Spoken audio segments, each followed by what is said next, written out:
चलो हम लोग आज देखने जा रहे हैं इकोनॉमिक्स में जो जो इम्पोर्टेंट कर्व्स आते हैं वो। इनमें से कुछ हम लोग पढ़ चुके हैं कर्व, और कुछ यहाँ पर हम देखेंगे। ठीक है, टोटल 6 से 7 कर्व्स होते हैं। कर्व मतलब वक्र या डायग्राम, जो पूरी इकोनॉमिक्स में आते हैं। क्योंकि हमारा लगभग लगभग इकोनॉमिक्स पूरा हो गया, बस एक टॉपिक बचा हुआ है, और वो है भारत का फाइनेंशियल मार्केट, वित्तीय बाजार। हाँ, शेयर मार्केट वाला। तो वो हम लोग नेक्स्ट क्लास में करेंगे। हालांकि वो पहले कर लेते, ये लास्ट में कर लेते, तो लेकिन मैंने कहा चलो आज ये वाला कर लेते हैं। नमस्ते दीपिका, नमस्ते। तो इम्पोर्टेंट कर्व्स कौन कौन से हैं इकोनॉमिक्स में? ठीक, हेडिंग ऐसे डाल देना, महत्वपूर्ण कर्व या वक्र हिंदी में। नमस्ते कोमल। इम्पोर्टेंट कर्व्स शुरू करेंगे हम लोग। पहला, कुछ कर्व तो पढ़ चुके हैं ये वाले, लेकिन फिर से बनाने हैं। एक साथ में आ जाएंगे सब, जितने 7 8 हैं एक साथ में आ जाएंगे, तो वो याद रखने आसान होते हैं ना। पहला नाम डाल देंगे, हेडिंग डाल देंगे लेफर कर्व या लेफर वक्र। लेफर कर्व, लेफर वक्र। बनाना नहीं है, पहले बनाना मत, बस नाम डाला करो, लेफर कर्व हेडिंग डाल दो। हाँ, बनाना जब मैं समझा दूं क्या है तब बनाना उसको, फिर उससे याद भी रहेगा ना वो चीज।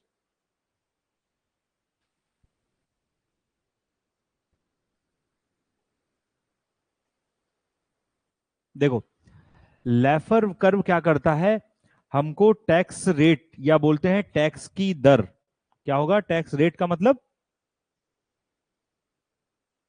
टैक्स की जो दर होती है उसमें, और टैक्स जो राजस्व आता है सरकार के पास, उसमें संबंध बताता है कि कितनी टैक्स की दर रखी जाए, रेट, और उसके हिसाब से कितना राजस्व आएगा, रेवेन्यू आएगा। उसका रिलेशन कौन बताता है? लैफर कर्व बताता है। और कर्व हम लोग पढ़ चुके थे फिस्कल पॉलिसी में, कि जैसे जैसे दर बढ़ाओगे, इधर देखो, मान लो 5% है टैक्स सरकार ले रही है, तो ये इतना राजस्व आएगा। 10% कर दिया टैक्स लेना सरकार ने, तो राजस्व बढ़ गया, यहां पर डायग्राम को काटेगा, उतना हो जाएगा। 20% किया, यहां और बढ़ गया, ऊपर काटे जाएगा। 30% कर दिया, ये हो गया ऊपर, काटेगा जाके।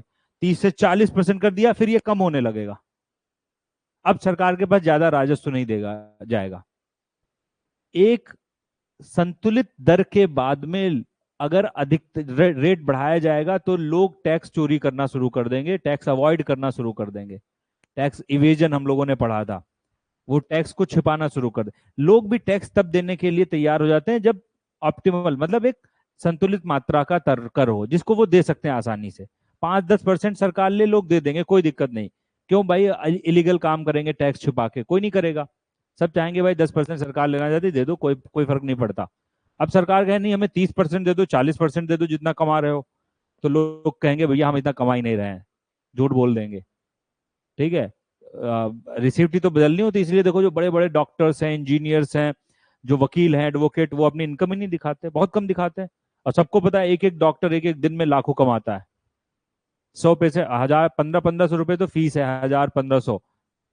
ठीक है, अगर उसने 1500 में 50% भी देख ले, तो 75 75 हजार दिन का हो गया डॉक्टर का। वो तुम, अब वो दिखाता है इतनी इनकम? नहीं दिखाएगा, क्योंकि आप बहुत ज्यादा टैक्स ले रहे हो। तो लाफर कर्व यही कहता है कि टैक्स रेट के बढ़ाने से टैक्स का राजस्व बढ़ता है, लेकिन एक ऑप्टिमम दर के बाद में वो राजस्व कम होने लगता है, क्योंकि लोग चोरी करना शुरू करते हैं, टैक्स अवॉइडेंस शुरू हो जाता है।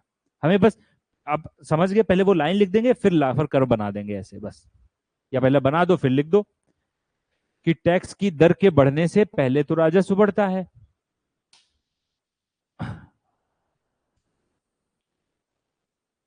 टैक्स रेट के बढ़ने से,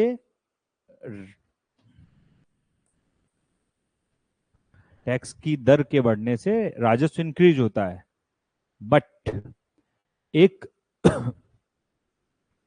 ऑप्टिमम लेवल के बाद में, इंग्लिश में ऑप्टिमम बोलते हैं, हिंदी में उचित बोल देना, एक उचित दर के बाद में टैक्स का की दर बढ़ाने से राजस्व कम होने लगता है।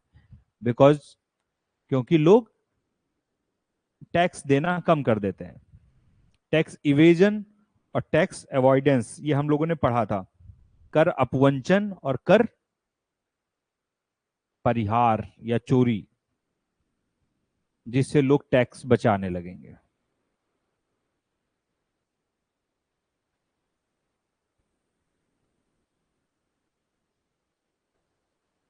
और इसको बना देंगे हम लोग,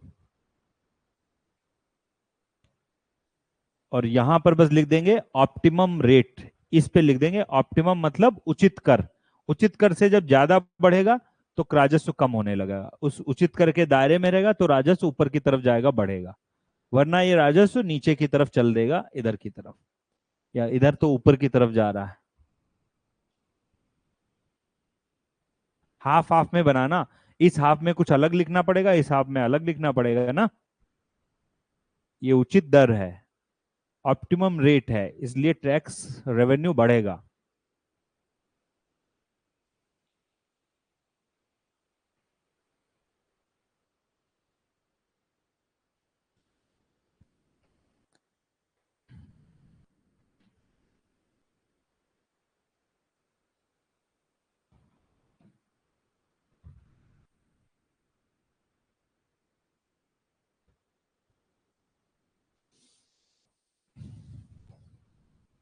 हो गया। ये लेफर कर्व हो गया, बस सिंपल। ये वही है, लेफर कर्व ही है, पहले बढ़ रहा है फिर नीचे आ रहा है, राजस्व ग्रोथ हो रही है। दूसरा आते हैं फिलिप कर्व। दूसरा कर्व हेडिंग डाल देते हैं फिलिप कर्व, और इनको साफ साफ बनाना है, ज्यादा मिक्स मत करना, दूर दूर बनाना, लेफर कर्व अलग, फिलिप कर्व अलग। और पहले एक लाइन लिख दो कि फिलिप कर्व मुद्रास्फीति मतलब इन्फ्लेशन और बेरोजगारी के बीच में संबंध बताता है। अनएम्प्लॉयमेंट और इन्फ्लेशन मतलब मुद्रास्फीति या महंगाई। Philip curve inflation, inflation bracket में मुद्रास्फीति या महंगाई और बेरोजगारी के बीच में संबंध बताता है। सिर्फ नाम पूछ लिए जाते हैं इन कर्व के कि इनमें से कौन सा कर्व ये रिलेशन बताएगा। ये क्या है? Philip curve.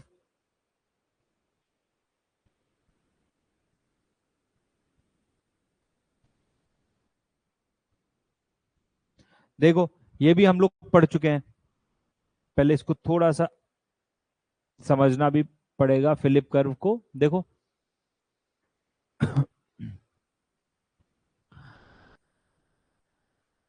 देखो जब एक महंगाई बढ़ती है, ये हम लोगों ने इन्फ्लेशन के कॉन्सेप्ट में पढ़ा था कि जब महंगाई बढ़ती है, महंगाई का मतलब पैसा ज्यादा है मार्केट में, क्योंकि ज्यादा खर्चा करना पड़ रहा है लोगों को कोई भी सामान खरीदने के लिए, इसलिए बाजार में पैसा का प्रवाह ज्यादा है, मनी फ्लो ज्यादा होता है इन्फ्लेशन के अंदर। जब मनी फ्लो ज्यादा होता है तो जो भी बिजनेसमैन है वो लोग ज्यादा उत्पाद करने की, ज्यादा फैक्ट्रीज लगाने की कोशिश करते हैं। ठीक है, क्योंकि मार्केट में प्रवाह, पैसे का प्रवाह बढ़ा है, अब पैसा उनके पास ज्यादा आ रहा है, तो वो क्या नई नई नई फैक्ट्रीज या नया नए रोजगार देना शुरू करते हैं। तो जब भी महंगाई बढ़ेगी, ठीक है, तो फिलिप कर्व ने यही कहा कि जब भी महंगाई या मुद्रास्फीति बढ़ेगी, महंगाई, तो बेरोजगारी क्या हो जाएगी? कम हो जाएगी। मतलब इन दोनों के बीच में इनवर्स प्रोपोर्शनल वाला रिलेशन होगा। बेरोजगारी मतलब अनएम्प्लॉयमेंट कम होगी, महंगाई के बढ़ने से बेरोजगारी कम होगी, क्योंकि जब मनी फ्लो बढ़ेगा तो रोजगार उत्पन्न होगा। ठीक है, और यही संबंध कौन बता रहा है हमें? Philip curve. इसलिए देखो, पहले महंगाई है 2%, तो देखो बेरोजगारी है ये यहाँ पर 6%, फिर महंगाई हो गई 5%, ऊपर बेरोजगारी कितनी हो गई? 3%। इधर नीचे बेरोजगारी है 3%, ये 3% हो गई, कम हो जाएगी। मतलब इस तरीके का कर्व चलेगा, ऐसे। कर्व पढ़ना, कर्व समझ, अब तो समझ गए हो, इतनी बार कर्व पढ़ चुके हैं हम लोग, कर्व कैसे समझे जाते हैं। कोई भी एक एक्सिस पे कुछ भी लिख सकते हो, उस हिसाब से कर्व बनाना पड़ेगा आपको। उधर लिख देना है इन्फ्लेशन रेट, महंगाई की दर, और इधर लिख देना है बेरोजगारी, अनएम्प्लॉयमेंट। अनएम्प्लॉयमेंट,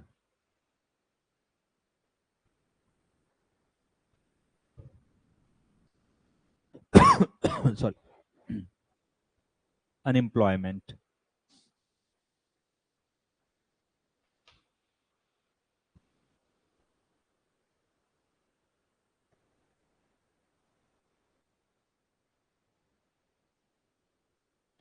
हो गया ये? ठीक है, लिख देना है। बस लिख दिया? क्या लिखा? ये फॉर्मूला भी ऐसे लिख देना वहीं पे, इनवर्सली महंगाई मत लिखना, पूरा रियल ना, मुद्रास्फीति लिखना। हाँ, महंगाई तो अपनी आम भाषा में हम लोग कहते हैं इन्फ्लेशन। इन्फ्लेशन इज इनवर्सली, इतने पॉइंट नहीं लिखने थे, ये 5%, दो बस लिखना चाहो तो लिख लो, 2 और 5%, बस एक लिख लो, 2%, 5%, इधर 6 और 3% आइडिया के लिए लिख लिख दो। ठीक है, सब थोड़ी ना 3 4 7 पूरी टेबल नहीं बनानी। हाँ,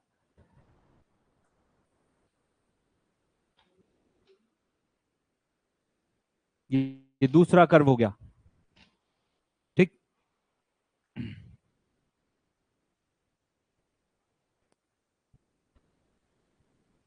फिर आते हैं, ये देखो,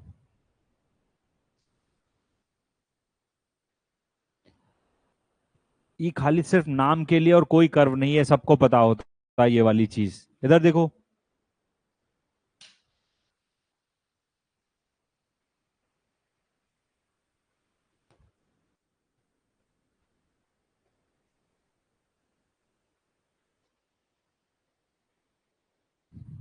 इधर देखो, ये है बेवरेज कर्व। इधर सब लोग, ये क्या है? जॉब वैकेंसी, मतलब जो जॉब है, वैकेंसीज हैं, वैकेंसीज हिंदी को क्या बोलते हैं? नौकरी की वैकेंसी निकलती है, क्या बोलते हैं वैकेंसी को? भर्ती। ना, भर्तियां जो हैं, जॉब वैकेंसी या भर्ती और बेरोजगारी के बीच संबंध बताता है। सबको पता है ये संबंध, इस ये कौन सी ऐसी चीज है हम उसमें रहने, बस नाम याद रखना है कि ये कौन सा कर्व बताता है। देखो इसमें है क्या, पहले इधर देखो, बेवरेज कर, ये क्या बोलता है? कि जब जॉब वैकेंसी ज्यादा है, ऊपर देखो ज्यादा जॉब वैकेंसी, नीचे का मतलब है कम वैकेंसी है। जॉब वैकेंसी इधर है भर्ती, जब जॉब वैकेंसी कम है तो बेरोजगारी ज्यादा होगी। ये कौन सी कोई नई बात है इसमें? वैकेंसी जब कम है तो बेरोजगार लोग ज्यादा होंगे, जब वैकेंसी ऊपर हो गई तो देखो बेरोजगारी यहीं पे इतनी हो गई, बस बेरोजगारी बहुत कम हो गई। ठीक है, तो ये जॉब वैकेंसी और बेरोजगारी के बीच बस नाम के, और सर ये बस कर्व तो सबको पता होगा, अपने आप बना दोगे क्या है, लेकिन नाम याद रखना है कि इकोनॉमिक्स में इस कर्व को क्या कहा जाता है? बेवरेज कर्व, वक्र, हिंदी में कर्व को वक्र कहते हैं इनको सबको, वक्र। ये जॉब वैकेंसी एक तरफ और दूसरी तरफ बेरोजगारी, इनके बीच संबंध बताता है। फिर से इनवर्स प्रोपोर्शनल है, job vacancy is inversely proportional to बेरोजगारी।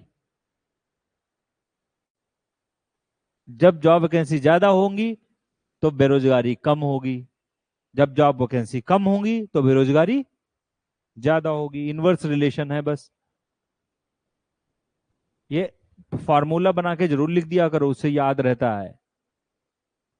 ठीक है, हाँ तो बस फॉर्मूला लिख लो, उसमें लिखने की कोई जरूरत ही नहीं है अगर फॉर्मूला लिखा है। जॉब वैकेंसी और अनएम्प्लॉयमेंट के बीच में रिलेशन बताता है ये हमारा बेवरेज कर्व या बेवरेज वक्र।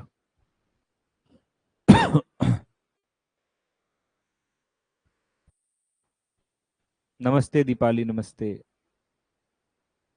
ये कर्व हो गया हमारा, तीसरा कर्व हो गया, तीसरा ही तो है, थर्ड कर्व।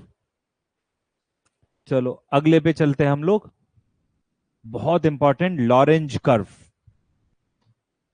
क्या लिखेंगे? Lorentz curve.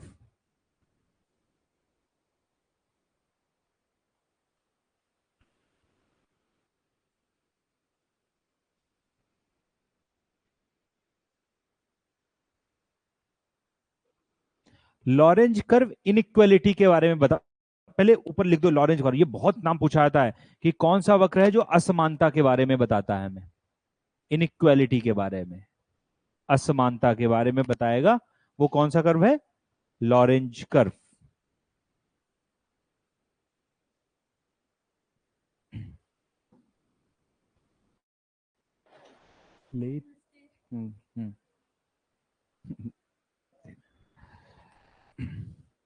इनइक्वालिटी और किसके बीच में?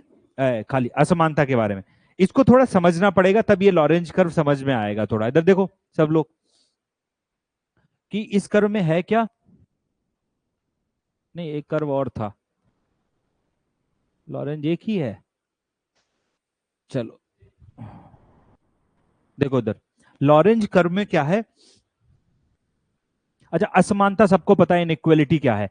इनइक्वालिटी अगर भारत में भारत में 100 करोड़ लोग हैं, तो अगर सबके पास बराबर पैसा है तो वो समान देश माना जाएगा ना, कि बिल्कुल समान देश है, सबके पास बराबर पैसा है लगभग। अगर कुछ लोगों के पास बहुत ज्यादा पैसा हो, कुछ के पास बहुत कम हो, तो वो असमान हो जाएगा, इनइक्वल हो जाएगा। तो ये देखा कैसे जाता है? लॉरेंज कर्व देखो कि इसमें क्या है, एक ये जो एक्स एक्सिस है, इस पे जनसंख्या लिखी जाती है परसेंटेज में, प्रतिशत जनसंख्या। क्या लिखा जाएगा? प्रतिशत जनसंख्या, मतलब कितने प्रतिशत जनसंख्या आप देख रहे हो। और यहां पर लिखा जाएगा प्रतिशत इनकम। क्या हो जाएगा? आय। लेकिन सब चीज किसमें होगा? परसेंटेज में। ये परसेंटेज में है, प्रतिशत जनसंख्या और प्रतिशत आय।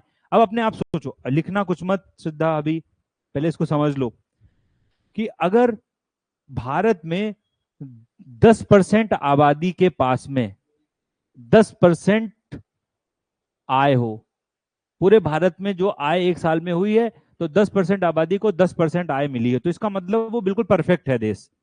जितनी परसेंट आबादी आपने देखी, उतनी परसेंट आय। 50% आबादी आपने ली, तो 50% आय।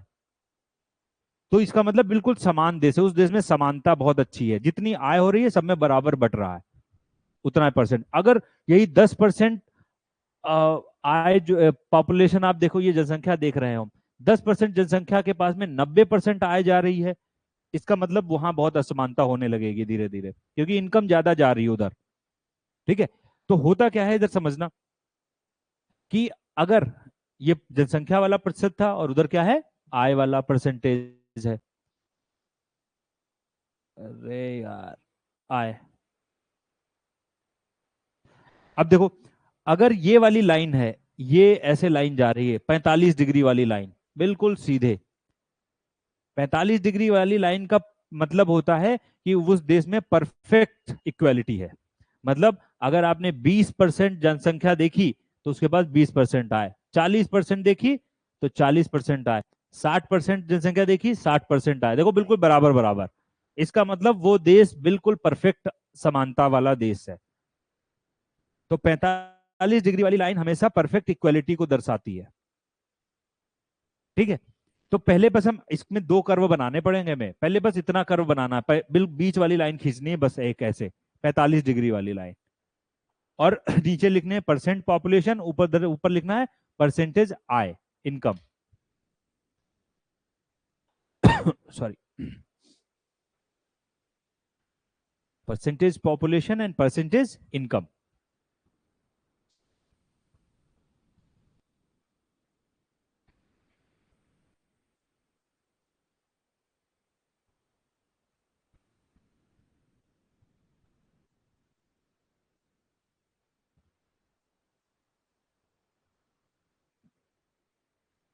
दो तीन बना दो बस, 10% आबादी 10% इनकम, ऐसे लिख दो।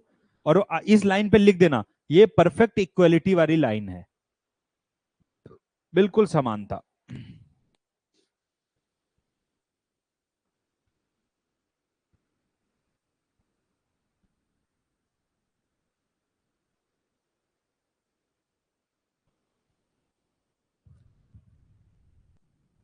समझ में आ गया? बस दो पॉइंट लिख दो, मतलब दो का बना दो, 20%, 20%, 40%, 40%, और इस लाइन पे लिख दो पूर्ण समानता। परफेक्ट समानता वाली लाइन है ये। पूछा बहुत ज्यादा है कि लॉरेंज कर्व में परफेक्ट इक्वलिटी कौन सी लाइन दर्शाती है। ठीक है, ये 45 डिग्री होता ना, 45 डिग्री वाली लाइन परफेक्ट समानता दिखाती है, बिल्कुल इक्वालिटी। अब दूसरी चीज समझो इसमें, देखो इधर ये ज्यादा काम की चीज है। ये लाइन जो थी परफेक्ट समानता दिखा रही थी। ये वाली लाइन क्या दिखा रही थी? परफेक्ट समानता दिखा रही। इस लाइन से जितना दूर कर्व बनेगा जाके, अच्छा ये लाइन किसी देश में नहीं होगी, ऐसी वाली लाइन तो किसी भी देश में हो ही नहीं सकती जहां पर हर व्यक्ति को बराबर पैसा मिल रहा हो पूरे पूरे साल। मिलता है कोई कहीं पे? कहीं भी नहीं होगा, क्योंकि सबकी आय अलग अलग ही, सबके काम अलग अलग हैं। ऐसा तो असंभव चीज है कि सबकी आय बिल्कुल बराबर हो हर देश में, तो इम्पॉसिबल, ये लाइनें कहीं नहीं होगी। तो हर देश में लाइन क्या होगी, इससे नीचे ही आएगी, ऐसे ऐसे जाएगी, ऐसे ऐसे जाएगी, ऐसे ऐसे जाएगी, मतलब परफेक्ट उस लाइन के पास नहीं जाएगी कभी भी। जितना उस लाइन के पास जाएगी उतना वो देश समान माना जाएगा, और परफेक्ट समानता कहीं होगी नहीं। ठीक है, लेकिन तब भी देखा जाएगा कि किस देश का कर्व कैसा है। अगर ऐसा है तो ज्यादा असमान है, ऐसे घूम गई लाइन तो बहुत असमान है, बिल्कुल नीचे, मतलब 45 डिग्री से जितना दूर जाएगी उतनी ज्यादा इनइक्वालिटी है, असमानता दर्शाई जाएगी, असमानता होगी ना। ये है समान लाइन, ये समान लाइन दर्शा रही है समान जनसंख्या समान आय। इस लाइन से जितना दूर जाओगे उतनी असमानता आ जाएगी, इनइक्वालिटी आ जाएगी। समझ में आया ये चीज? परफेक्ट लाइन से जितना दूर जाओगे। अब होता क्या है समझना जैसे मान लो कोई देश है, वो ये परफेक्ट लाइन है, उस परफेक्ट लाइन से इतनी दूरी पर उसका कर्व बन पाया, ऐसे ऐसे बन पाया। ठीक है, तो अब क्या किया गया, जितनी परफेक्ट लाइन से दूरी है इसको माना गया ए, और इधर वाला जो कर्व है इसको माना गया बी। ठीक है, और फिर एक रेशियो निकाला जाएगा। ए का मतलब ए बताया जाएगा कि कितना झुकाव है, इसका एरिया निकाला जाएगा कितना झुकाव है, और फिर टोटल नीचे लिख दिया जाएगा ए प्लस बी। मतलब इस टोटल ए प्लस बी में ये वाला एरिया कितना है, जिस देश का एरिया ये जितना होगा वो उतना असमान माना जाएगा। अब इससे एक वैल्यू कैलकुलेट की जाएगी हर देश के लिए, उस वैल्यू को नाम मिला गिनी कॉफिशिएंट। क्या मिला? हिंदी में बोलते हैं गिनी गुणांक। बहुत फेमस क्वेश्चन है इकोनॉमिक्स का, कि गिनी गुणांक का इस्तेमाल किस लिए किया जाता है। गिनी गुणांक जो ये वैल्यू निकलेगी वो उस देश की असमानता को बताएगी, दर्शाएगी। अभी लिखना मत, अभी भी मत। अगर गिनी गुणांक 0 आया तो वो देश पूर्ण समान है, बिल्कुल इक्वल देश है, समान देश है। और अगर उसमें 1 आया तो वो पूर्ण असमान देश माना जाएगा। मतलब दुनिया के सभी देश 0 और 1 के अंदर ही उसकी वैल्यू आएगी इससे। ठीक है क्या आएगी? 0 और 1 से 1 के अंदर वैल्यू आएगी। अब अब इस फॉर्मूले को हम लिखेंगे। पहले ये डायग्राम एक ऐसा वाला बनाएंगे, ऐसा वाला, उसमें एक लाइन ये बनाएंगे और एक लाइन अंदर से बनाएंगे, झुकी हुई लाइन। दूसरा डायग्राम,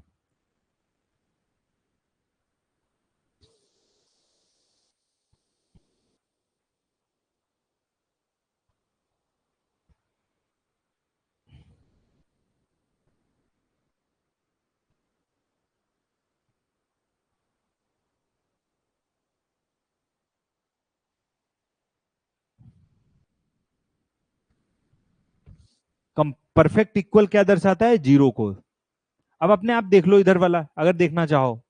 देखो सब लोग, अगर मान लो सिर्फ यही लाइन है किसी देश में पूर्ण समान, नीचे झुकाव कुछ है ही नहीं, मतलब पूर्ण समान देश है, इसका मतलब वहां पर ए कुछ आया ही नहीं, ए मतलब 0 हो जाएगा। ऊपर 0 हो गया तो मैथ सबको पता है, नीचे फिर किसी से भी डिवाइड करो क्या आएगा? 0 आएगा ना। तो 0 क्या आ जाएगा? पूर्ण समान देश आ जाएगा, complete equal country. Complete equality और कंप्लीट इनइक्वालिटी, 0 कंप्लीट इक्वलिटी को दर्शाता है, 1 कंप्लीट इनइक्वालिटी को दर्शाता है, पूर्ण तरीके से असमान। और नोट डाल के लिखेंगे गिनी कोफिशिएंट कैसे निकाला जाता है लॉरेंज कर्व से। इसका अलग से फॉर्मूला लिखेंगे हम।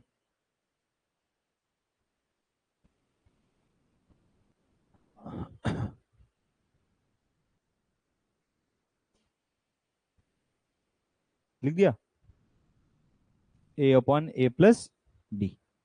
और लिख दो गिनी गुणांक असमानता मापने का, माप के लिए से इनइक्वालिटी मापी जाती है, मेजर की जाती। Gini coefficient is used to measure inequality, असमानता के लिए यूज किया जाता है गिनी कोफिशिएंट।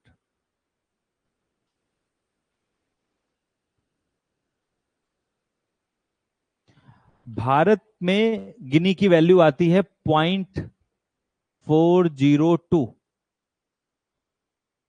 ये भारत की वैल्यू लिखी होती है, इसलिए भारत एक असमान देश माना जाता है। ठीक है, 0.402 पॉइंट है पहले ना, 0 से और 1 के बीच ही तो आएगी, तो इसलिए पॉइंट पहले लगाना पड़ेगा। 0.402 ये गुनी गिनी की वैल्यू आती है इंडिया में।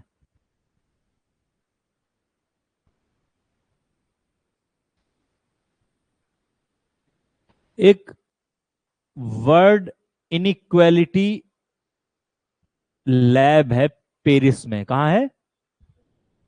पेरिस, फ्रांस की कैपिटल में।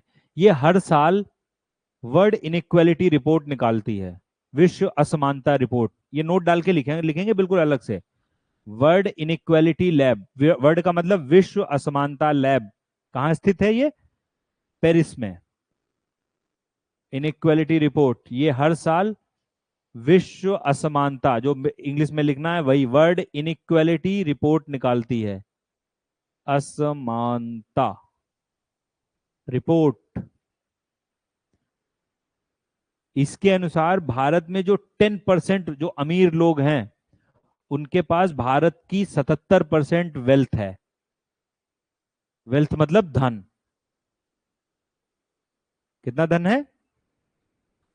77%। बहुत धन है ऊपर वाले अमीरों के पास। जो अमीर 10% है, उनके पास पूरे देश का 77% धन है। और 90, हाँ, इंडिया का, इंडिया का बता रहा हूं। भारत के जो 10% अमीर है ना, टॉप अमीर, जो 10% अमीर जनसंख्या है, उसके पास पूरे देश का 77% वेल्थ है, धन। वेल्थ मतलब धन, भारत में।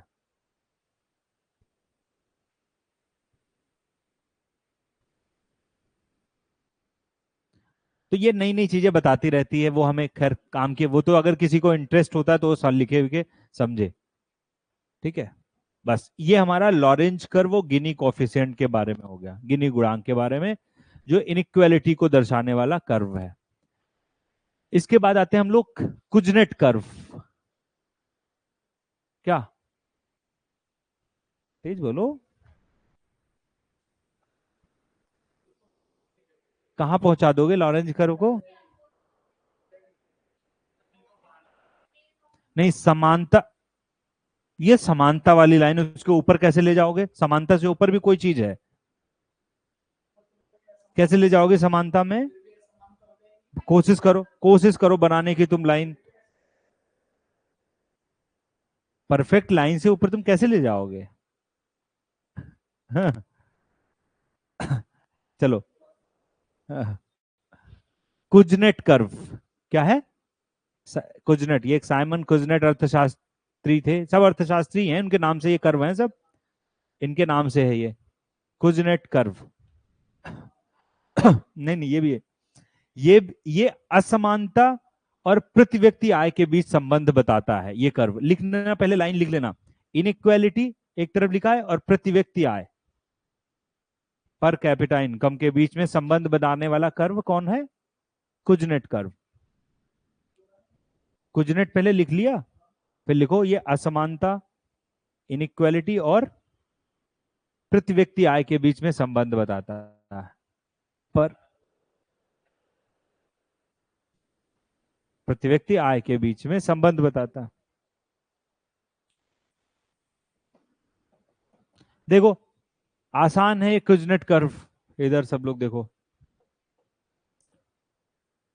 कैसे बता रहा है, ये देखो इधर देखो, उधर लिखी हुई है असमानता, इनइक्वालिटी का मतलब क्या है? असमानता। और यह है पर कैपिटा इनकम या प्रति व्यक्ति आय। तो साइमन कुजनेट ने यह बताया कि जब भी कोई देश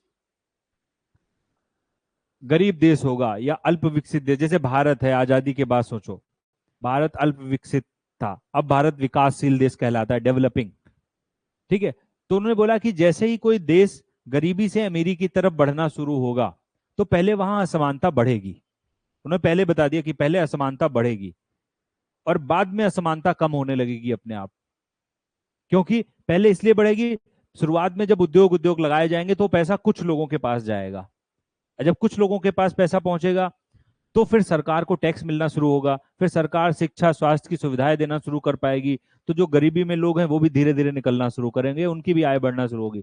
तो कुजनेट ने ये बोला कि जब देश डेवलपिंग होगा तो देखो प्रति व्यक्ति आय इतनी है तो असमानता ये यहां पर है, प्रति व्यक्ति आय थोड़ी बढ़ी, असमानता और बढ़ गई, इनइक्वालिटी, प्रति व्यक्ति आय और बढ़ी, बढ़ गई। लेकिन फिर प्रति व्यक्ति आय जब बढ़ेगी, अब देश अमीर हो गया, यहां तक देश तो क्या था, ये गरीब था, अब यहां पर देश हो जाएगा अमीर या डेवलप्ड हो जाएगा। तब जैसे प्रति व्यक्ति आय बढ़ेगी तो सरकार के पास इतना राजस्व आने लगेगा, इतना राजस्व आने लगेगा कि वो लोगों के लिए खर्चा करने लगेगा। ठीक है। जैसे जो यूरोपियन कंट्री हैं वो अपने बेरोजगारों को भी भत्ता देते हैं और अच्छा खासा देते हैं। ठीक है। जो सऊदी अरब, कोई भी जो अमीर देश है, चाहे वो मिडिल ईस्ट के हो चाहे यूरोप के हो, दे लेते हैं क्योंकि उनके पास पैसा है, आबादी कम है, तो उनके यहाँ पे असमानता कम होने लगी। देखो कर्व नीचे की तरफ आने लगा। ये कुजनेट ने बताया कि जब, और लिखना भी ऐसे यहाँ पर लिख देगी, लिख भी देंगे गरीब देश और इधर अमीर देश, जिसे समझ, गरीब अमीर कहा जाता है, वैसे वर्ड हम इस्तेमाल करेंगे डेवलपिंग और डेवलप्ड, विकासशील देश और विकसित देश, इधर लिख दो, पहले कर्व बना दो और फिर लिख दो।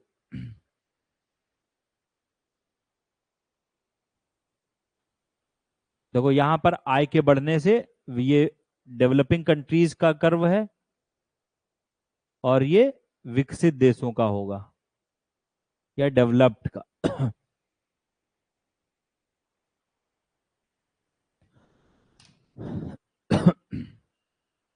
Kuznets curve.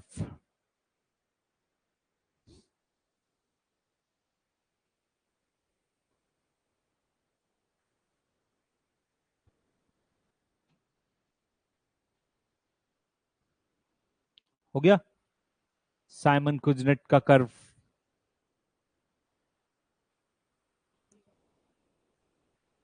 विकासशील हर, और बात लिख लेना, उससे याद रहेगा कि डेवलपिंग कंट्रीज में प्रति व्यक्ति आय के बढ़ने के साथ में असमानता बढ़ेगी, इनइक्वालिटी बढ़ेगी, जब लेकिन डेवलप्ड कंट्रीज में प्रति व्यक्ति आय बढ़ने के साथ में इनइक्वालिटी कम होगी, असमानता कम होगी।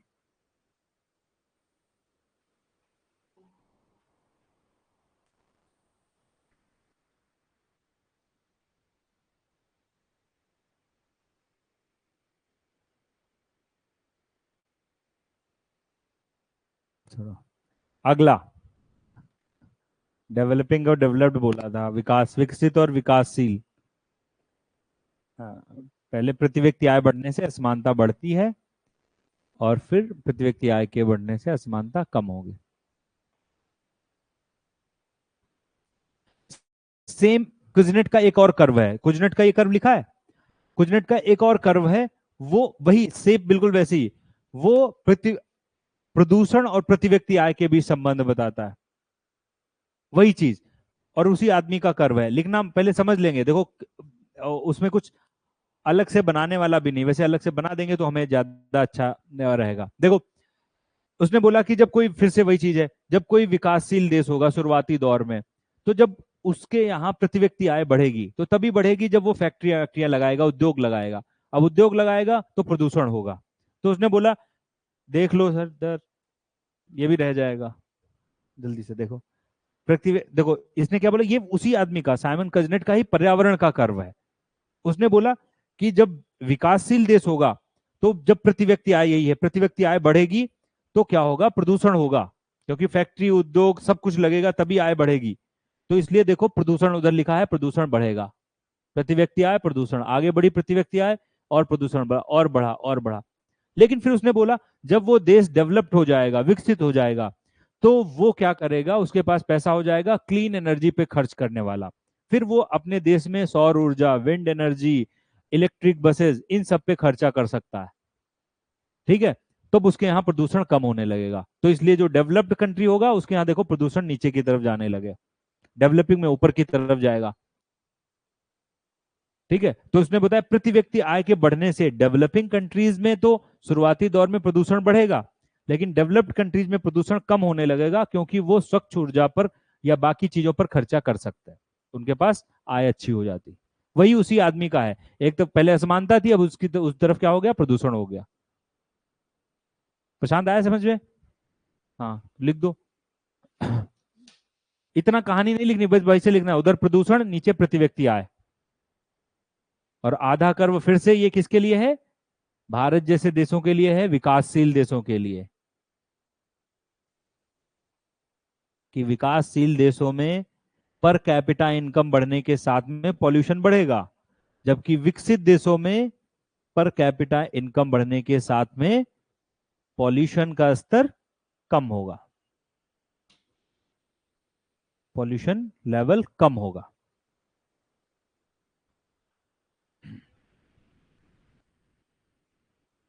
Simon Kuznets curve.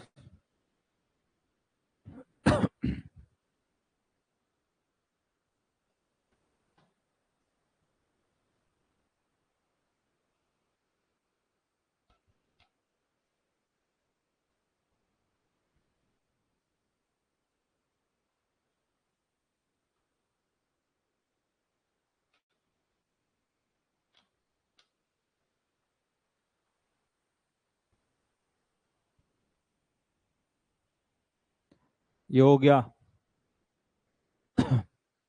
अगला आते हैं हम लोग राहन कर्व।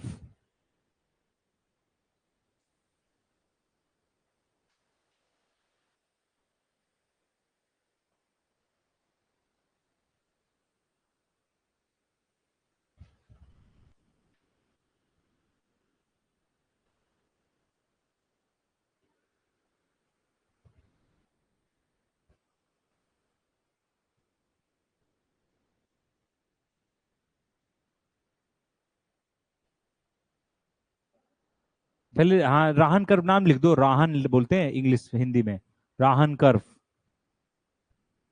राहन कर्व।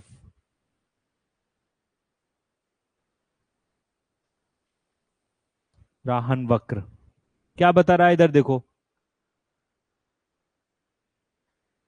ये सरकारी खर्चे और जीडीपी के बीच में संबंध बताता है, कि सरकारी खर्चे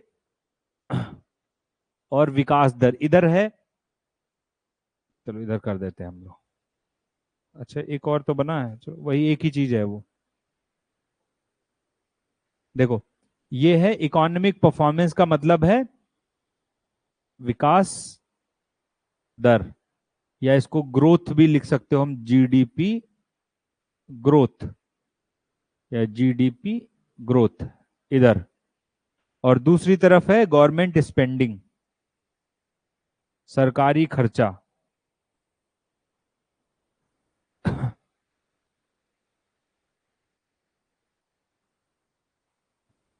खर्चा कैसे लिखेंगे सर, ये सही तो है, सरकारी खर्चा, गवर्नमेंट स्पेंडिंग के बीच में क्या संबंध है। तो ये इसने क्या बताया कि जब सरकार ज्यादा खर्चा करेगी तो जीडीपी बढ़ेगी। पहले शुरुआत में कि देखो सरकार रोड पुल बनाना शुरू करे, ठीक है, तो वो बढ़ेगी, लेकिन किसी भी देश की अर्थव्यवस्था सिर्फ सरकारी खर्चे से नहीं चल सकती। राहन गर्व का कहने का मतलब यही है, जब तक वहां का हर व्यक्ति, उद्योगपति, आम नागरिक वो अर्थव्यवस्था में कंट्रीब्यूट नहीं करेगा, योगदान नहीं देगा, तब तक अगर सरकार चाहे सिर्फ हमारे खर्चे से हम रोड पुल फैक्ट्री अपनी चलवाते रहें और जीडीपी देश की बढ़ती जाएगी, नहीं बढ़ेगी। शुरुआत में बढ़ेगी बस एक लिमिट तक, फिर पूरे देश की आबादी खाली बैठी हुई है, सरकार खाली रोड पुल बनवा रही है, उससे कैसे जीडीपी बढ़ेगी। तो जब उसमें उस देश के हर नागरिक का कंट्रीब्यूशन होगा तभी जीडीपी बढ़ेगी। तो इसने बोला कि जब सरकारी खर्चा होगा, शुरुआत याद है, हम लोगों ने पढ़ा था, अगर याद हो, 1929 में ग्रेट डिप्रेशन आया अमेरिका में, महामंदी। तो अमेरिका ने महामंदी से निकलने के लिए न्यू डील प्रोग्राम चलाया। एफडीआर जो फ्रैंकलिन डी रूजवेल्ट थे वहां के प्रेसिडेंट, 1933 में। उसमें क्या किया, रोड पुल ये सब बनवाया, सब कुछ बनवाया, तो उससे जीडीपी बढ़ी। जैसे भारत में नरेगा स्टार्ट किया गया, लोगों के पास पैसा आ गया तो नरेगा क्या है, सरकारी खर्चा तो है। जैसे अभी के टाइम पे पीएम किसान योजना, सरकार पैसा खर्च करी, सरकारी खर्चा, फिर लोग खरीदने लगेंगे, तो वो क्या है, उससे जीडीपी बढ़ेगी, लेकिन एक लिमिटेड स्तर तक ही बढ़ पाएगी वो। उसके बाद आप सोचो नहीं जीडीपी दुनिया की बड़ी जीडीपी को टक्कर देने लगना, उस खर्चे से नहीं हो पाएगा। जब तक देश का जो आम नागरिक है, आम आदमी है, वो ग्रोथ नहीं करेगा, जब तक भारत में अच्छी फैक्ट्रियां और भारत का जो प्राइवेट कंजम्पशन नहीं बढ़ेगा, या प्राइवेट इन्वेस्टमेंट, ये तो सरकारी खर्चा है, गवर्नमेंट स्पेंडिंग। प्राइवेट स्पेंडिंग का मतलब है जब आम नागरिक खर्चा करने लगे, और वो तब करेगा जब उसके पास आय आएगी, इनकम आएगी। तो ये यही कहता है कि जब सरकारी खर्चा होगा तो एक लिमिटेड लेवल तक जीडीपी बढ़ सकती है, उसके बाद जीडीपी कम होने लगेगी, विकास दर कम हो जाएगी उस देश की। ठीक है, तो सिर्फ सरकारी खर्चे से किसी भी देश की जीडीपी में वृद्धि, विकास दर लंबे समय तक नहीं चल सकती। लिखना है पूरी लाइन कि only government spending can not sustain the GDP growth. Sustain का मतलब वो हमेशा के लिए वृद्धि दर को नहीं चला सकती या बनाए रख सकती। राहन कर्व, ये सिर्फ गवर्नमेंट स्पेंडिंग से जीडीपी की निरंतर वृद्धि या निरंतर जीडीपी की वृद्धि संभव नहीं है। कुछ समय बाद जीडीपी की वृद्धि दर कम होने लगती है, और ये वो पॉइंट है।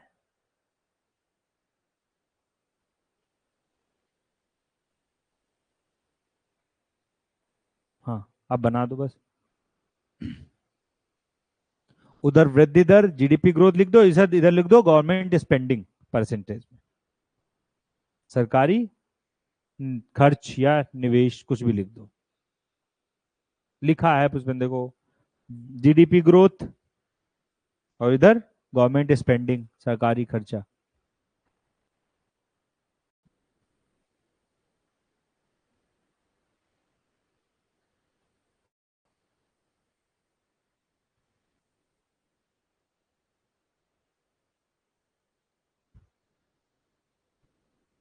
हो गया।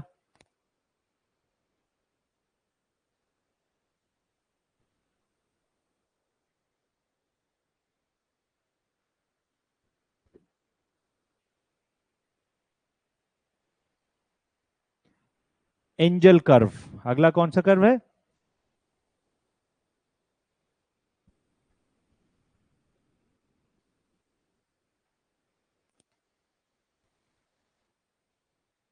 Angel curve.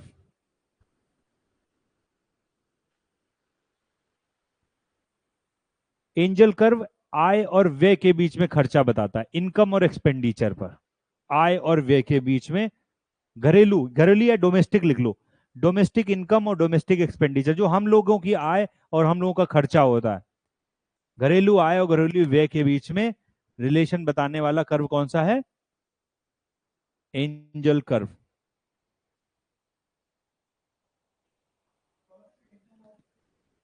हाँ,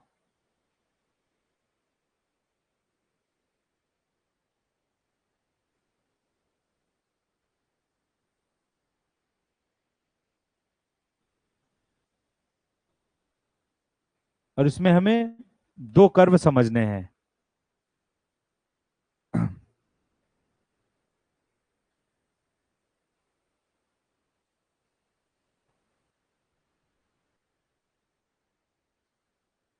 पहले वैसे ये वाला समझो, ये ज्यादा अच्छा है, क्योंकि ये वाला क्वेश्चन अभी कुछ टाइम पहले मुझसे पूछा भी था किसी ने, और बहुत अच्छा क्वेश्चन होता है ये, गलत करने वाला।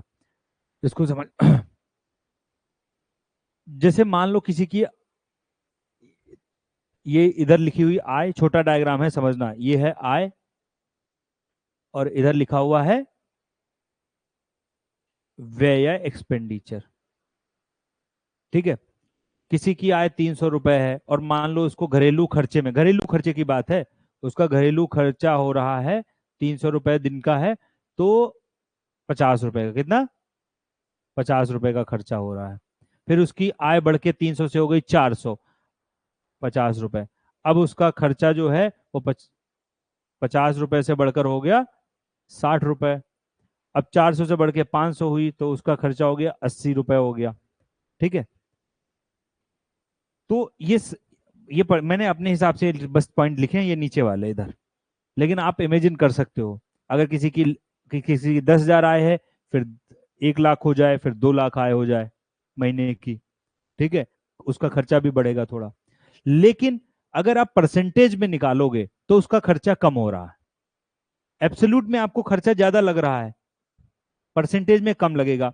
अगर आप ये लिखोगे 300 आय हो रही थी तब उसने 50 रुपए खर्च किए, फिर उसकी आय 400 हुई तो उसने 60 खर्च किए, तो आपको ये लगेगा खर्चा 50 से 60 हुआ है, बढ़ा है।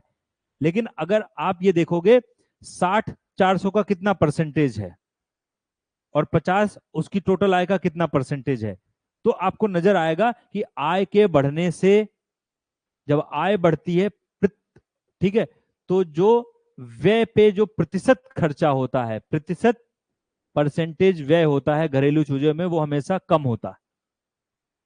और ये बड़ा इंटरेस्टिंग क्वेश्चन है, गलत करने वाला हमेशा क्वेश्चन है कि देखो घरेलू खर्चे की बात है, लग्जरी खर्चे की बात नहीं है। घरेलू जो आम आदमी की जरूरतें हैं, कि अगर हमारी आय 50,000 रुपए है तो महीने का खर्चा कितना, मान लो आप अगर नोएडा जैसे शहर में रह रहे हो तो आप मान लो 25 30 30 हजार रुपए मान लो। 50,000 है तो 30,000 खर्चा उसका है, अगर ठीक ठाक कब किराया हो रहा है सब लेके रह रहा है, वो 30,000 आप खर्चा मान लो। ठीक है। अगर किसी की इनकम 1 लाख हो गई, अब देखो 50,000 में 30,000 खर्च कर दे रहा है, कितना परसेंट हुआ? परसेंट बताओ। हाँ, 60% खर्च कर दे रहा है। अब उस किसी की आय 1 लाख है, वो 50,000 खर्च कर दे रहा है। अब देखो हमें क्या लग रहा है, अरे 30,000 से 50,000 खर्चा कर रहा है, लेकिन प्रतिशत में वो कितना खर्चा कर रहा है? 50%। तो परसेंटेज खर्चा उसका कम हो रहा है उसकी टोटल आय का। अगर वही 10 लाख आय हो जाए और वो 1 लाख खर्च करे और लग्जरी से रहे, तो कितना खर्च कर रहा है? सिर्फ 10% खर्च कर रहा है। अंबानी कितना खर्च कर रहा होगा अपनी टोटल आय का? अपने खर्चे पर पॉइंट में खर्च कर रहा होगा। हम लोग 50 60% खर्च कर देंगे अपनी आय का। तो हमारी आय के बढ़ने से जो परसेंटेज व्यय होता है घरेलू डोमेस्टिक चीजों पे, वो हमारा कम हो जाता है। ये बड़ा इंटरेस्टिंग डायग्राम होता है, इसलिए बहुत कंफ्यूजिंग भी होता है ये वाला। हाँ, यही वाला बना दो, लिखा तो है मैंने, बस इधर आय लिखो और इधर डोमेस्टिक व्यय लिख दो, घरेलू खर्चा। अरे सर लग्जरी की बात नहीं हो रही, पता चला 1 लाख आ रहा है, 1 लाख लुटा दो, फिर कह दो कि देखो हमारा बहुत खर्चा हो गया अय्यासी में ना। तो वो यहाँ पर इसीलिए इकोनॉमिस्ट था तो उसने डोमेस्टिक खर्चे की बात कर ली पहले ही, वही जो जरूरत की चीजों पे खर्चा है सही जीवन के लिए। हाँ, घरेलू खर्चा, डोमेस्टिक व्यय।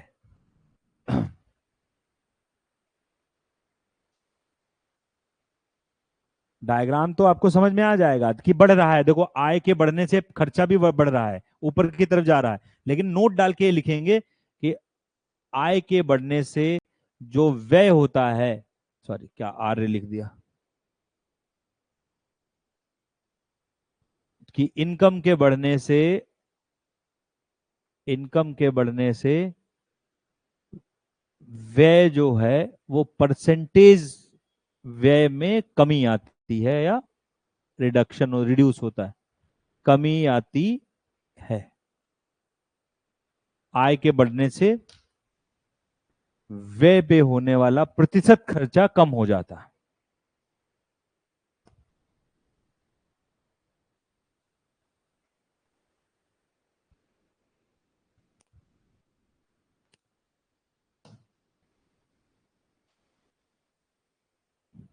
अच्छा, एंजल कर्व लिख दिया ये। एंजल कर्व कुछ और बात बताता है, ये मैं नहीं बता रहा क्योंकि ये हम लोग मार्शल के डिमांड फंक्शन में बढ़ चुके हैं।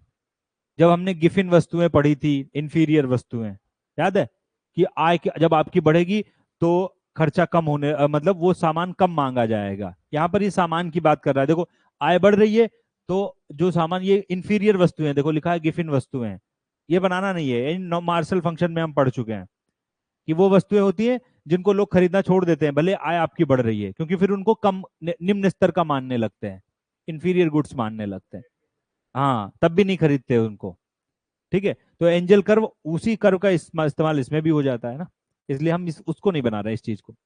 जे कर्व अगला आते हैं, बहुत काम का जे कर्व।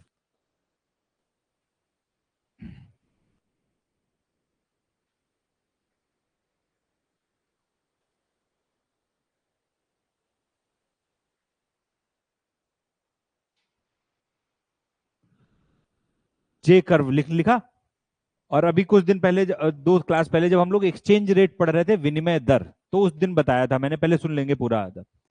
जब किसी भी करेंसी का डिवैल्यूएशन होगा, डिवैल्यूएशन मतलब करेंसी की कीमत गिरे, डिवैल्यू हो, हिंदी में क्या बोलते थे, अवमूल्यन। अवमूल्यन मतलब अभी $1 82 है, अब फिर रुपया और गिर जाए, $1 90 का हो जाए, मतलब रुपया और गिर गया नीचे। तो जब भी किसी करेंसी का डिप्रिसिएशन होगा या डिवैल्यूएशन होगा, तो क्या होगा, पहले उसका घाटा बढ़ेगा, उसका जो ट्रेड डेफिसिट होगा, इसको बोलते हैं ट्रेड डेफिसिट, हिंदी में बोलते हैं व्यापार घाटा, या व्यापारिक घाटा। तो जे कर्व क्या कहता है कि जैसे ही मुद्रा कमजोर पड़ेगी, उस देश का घाटा बढ़ जाएगा तुरंत। इसीलिए मुद्रा कम का वो होना गड़बड़ हो जाता है। जैसे अभी आपने सोचो, ₹84 से सीधे $90 पे आ जाए $1। अब सोचो भारत कितना तेल हमने पढ़ा था बैलेंस ऑफ पेमेंट, भारत खर्चा ज्यादा करता है, मिलता कम है, क्योंकि भारत को तेल और बहुत सामान खरीदना पड़ता है। ठीक है, तो भारत को ज्यादा रुपया देना पड़ेगा। अभी भारत तेल मंगा रहा है, एक मान लो $1 का तेल मिल रहा है, तो ₹84 दे देता है, फिर वो $90 भेजना पड़ेगा, वही $1 वाला तेल मिलेगा उसको, $1 का तेल। तो मतलब भारत का खर्चा बढ़ता जाएगा, ट्रेड डिफिसिट इसको बोलते हैं, व्यापारिक घाटा बढ़ता जाएगा। लेकिन कुछ टाइम के बाद वही रुपए का गिरना फायदेमंद हो जाएगा। क्यों? क्योंकि फिर भारत का सामान ज्यादा बिकने लगेगा। क्योंकि जो देश देखेंगे कि भाई पहले हम $1 दे के भारत में ₹84 का सामान खरीद सकते थे, अब हम $1 वहीं से भेजते हैं, अब $90 का सामान खरीद सकते हैं। तो भारत का निर्यात बढ़ना शुरू होगा धीरे धीरे, एक्सपोर्ट बढ़ना शुरू। उस दिन पढ़ा था हमने कि मुद्रा को जब नीचे गिराते हैं, तो व्यापार बढ़ना शुरू होता है, निर्यात बढ़ने लगता है। तो जे कर्व यही बताता है कि जब करेंसी या मुद्रा डिवैल्यू होगी या डेप्रिशिएट होगी, उसका अवमूल्यन होगा, अवमूल्यन, तो देखो पहले घाटा, ये घाटा जीरो से नीचे घाटे पे जा रहे हो, ये घाटा नीचे होता चला जाएगा, मतलब इस लाइंस के नीचे घाटा है, तो आप व्यापारिक घाटे में आओगे। लेकिन फिर निर्यात बढ़ने लगेगा, क्या बढ़ने लगेगा, एक्सपोर्ट बढ़ने लगेगा, और वो देश फायदे में आ जाएगा उसके निर्यात से, इस घाटे से उबर आएगा। और ये कर्व देखो, जे जे बन गया इंग्लिश का, इसीलिए इसको क्या नाम मिला, जे कर्व। पहले लिखेंगे ये करेंसी डेप्रिसिएशन या मुद्रा अवमूल्यन और ट्रेड डेफिसिट के बीच संबंध बताता है, जे कर्व। करेंसी डेप्रिसिएशन और व्यापारिक घाटा, ट्रेड डेफिसिट मतलब व्यापारिक घाटे के बीच में संबंध बताता है। और पहले पूरी कहानी लिख लेना शॉर्ट में, कि जब डेप्रिसिएशन होगा या अवमूल्यन होगा मुद्रा का,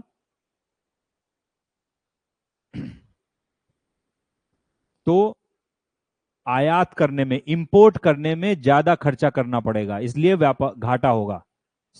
पहले पूरी लाइन ऐसे लिख लेना कि जब डेप्रिसिएशन होगा, तो इंपोर्ट करने में ज्यादा खर्चा होगा, कोई भी चीज खरीदना हो ज्यादा रुपए देने पड़ेंगे, जिससे ट्रेड डेफिसिट होगा, व्यापारिक घाटा होगा। और उस कुछ समय बाद एक्सपोर्ट या निर्यात बढ़ने लगेगा, जिससे ये व्यापारिक घाटा कम हो जाएगा, खत्म हो जाएगा।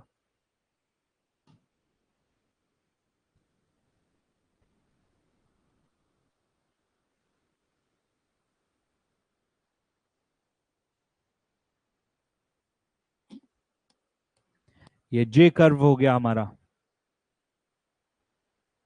अवमूल्यन और व्यापारिक घाटे को के बीच में संबंध बताने वाला कर्व।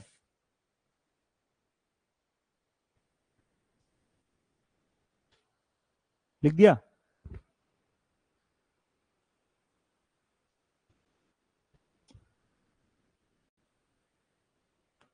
लिख दिया? J curve.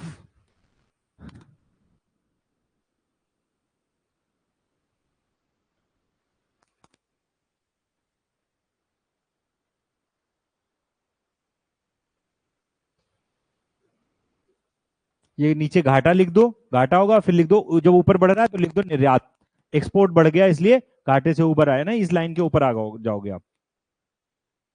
इस लाइन के ऊपर मतलब एक्सपोर्ट बढ़ गया, आप निर्यात बढ़ गया, घाटा कम हो जाएगा। लिख दो, लिखने क्या मतलब। करंट अकाउंट में तो सब आता है, वो पढ़ा था हमने भुगतान संतुलन में।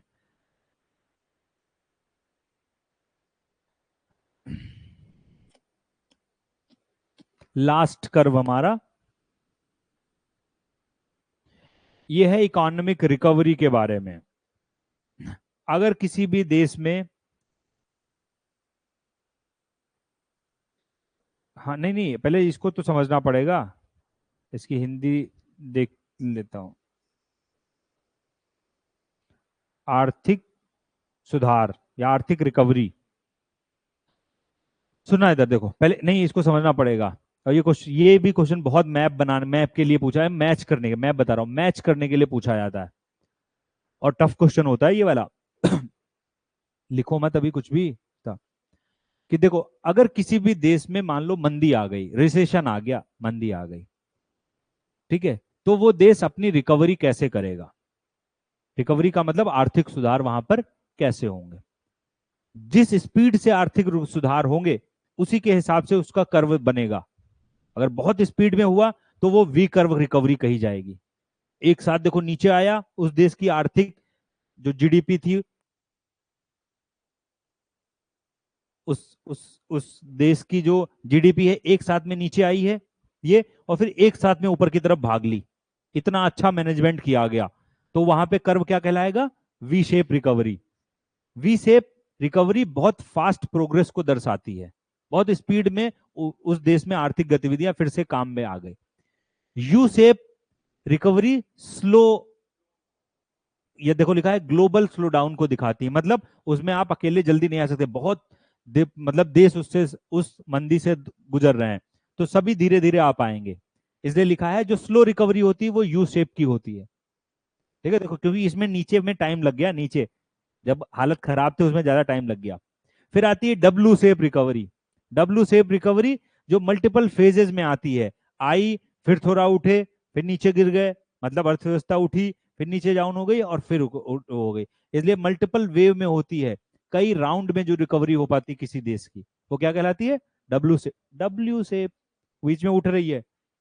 और एक देश होता है जो 10 15 20 साल लगा देता है अपनी आर्थिक स्थिति सुधारने में, उसको एल शेप रिकवरी कहते हैं। वो नीचे ही पड़ा रहता है, फिर ऐसे उड़ पाता है। ये एल लगता तो नहीं है सही से, लेकिन तब भी इसको एल शेप रिकवरी कहा जाता है, क्योंकि नीचे वाला जो टाइम है वो ज्यादा लंबा लग जाता है, रिसेशन का टाइम, और बहुत स्लो या एक लंबे समय में रिकवरी हो पाती है उस देश में। तो ये बस रिकवरी के डायग्राम है, बड़े अच्छे डायग्राम है, और एक में ही सब बने हुए हैं, याद रखना आसान होता है। क्वेश्चन ये आसान नहीं होते, अभी अभी अगर ये पढ़ भी लो और इसकी इसके फैक्ट या लैंग्वेज बनाई जाए तो बड़ा मुश्किल हो जाता है इनको करना, कि W shape recovery, V shape recovery, U shape recovery क्या होती है, आर्थिक सुधार। और इनके नाम एक में ही बनाना, उससे याद रहता है। वी सेप मतलब जल्दी सुधार, या क्विक रिकवरी लिखा हुआ है, तात्कालिक सुधार, कुछ नहीं, आर्थिक सुधार बस लिखना है। ऐसे लिख दो, मंदी के बाद आर्थिक सुधार, आर्थिक रिकवरी, रिसेशन के बाद इकोनॉमिक रिकवरी, शेप्स, वक्र, इकोनॉमिक रिकवरी की शेप्स।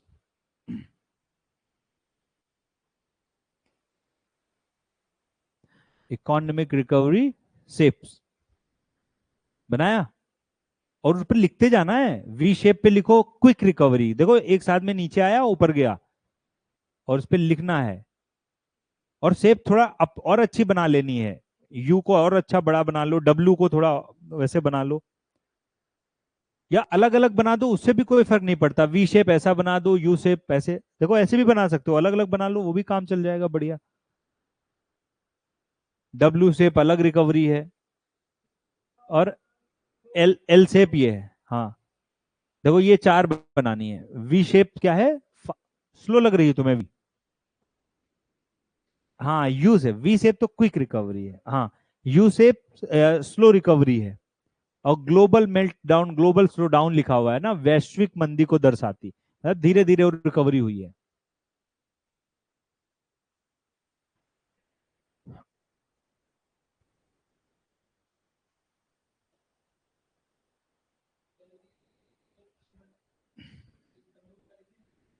जो कई चरणों में होती है रिकवरी, वो कई चरण में हुई ना, कई फेज रिकवरी हुई, फिर मंदी आई, फिर रिकवरी, सुधार हुए। डब्ल्यू है बीच में उठा हुआ है।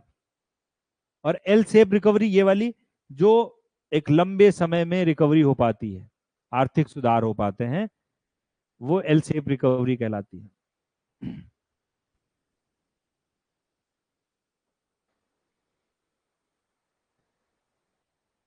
तो ये रिकवरी के डायग्राम्स हो गए। कितने डायग्राम टोटल बना लिए हमने? 10 डायग्राम। इतने डायग्राम है, इसको छोड़कर और कोई डायग्राम मैंने एक दो तो जो जैसे राहन कर्व था, ऐसे वाले तो बहुत कम पूछे आ गए हैं, लेकिन मैंने लगभग लगभग सभी इसमें कर लिए, कवर कर लिए। ठीक है, और कोई डायग्राम है नहीं। लेकिन डायग्राम से क्वेश्चन मतलब एक ये फिक्स ही रहता है, समझ लो, अगर अच्छे क्वेश्चन पूछे गए तो आप मानो कुछ ना कुछ करके इन डायग्राम से क्वेश्चन पूछा जाता है। कोई कॉन्सेप्ट बना के, कर्व ना का नाम नहीं पूछेंगे, कॉन्सेप्ट ही पूछ लेंगे कि डेवलपिंग कंट्री में जब पर कैपिटा इनकम बढ़ती है, स्टेटमेंट बना दिया, सत्य या असत्य बताओ, कि विकासशील देशों में जब अर्थव्यवस्था बढ़ती है तो वहां पर असमानता की वृद्धि होगी, इनइक्वालिटी बढ़ेगी। दूसरा बना दिया, विकासशील देशों में जब असमानता की कमी होती है, इसका मतलब प्रति व्यक्ति आय बढ़ रही है। मतलब कुछ भी घुमा के वहां पे कर्व का जिक्र ही नहीं करेंगे। आपको पता होना चाहिए ये कुजनेट कर्व के बारे में बात की जा रही है, क्योंकि जब भी इनइक्वालिटी और पर कैपिटा इनकम की बात आए तो कुजनेट कर्व है। हो गया, बस आज का काम हो गया हमारा। हाँ, आज छोटा सा टॉपिक था इसीलिए आज वो किया। कल पर नेक्स्ट हमारी जो क्लासेस हैं, बस दो ही बची हैं अपनी, जो फाइनेंशियल मार्केट की हैं, वित्तीय बाजार भारत का, वो हम लोग पढ़ेंगे। और हाँ, ये इसलिए बोल रहा हूँ कि हाँ, इसको पढ़ लेना आप, ज्यादा वो नहीं बचा है, उसके बाद टेस्ट देना है सभी को। ठीक है, ओके दीपाली।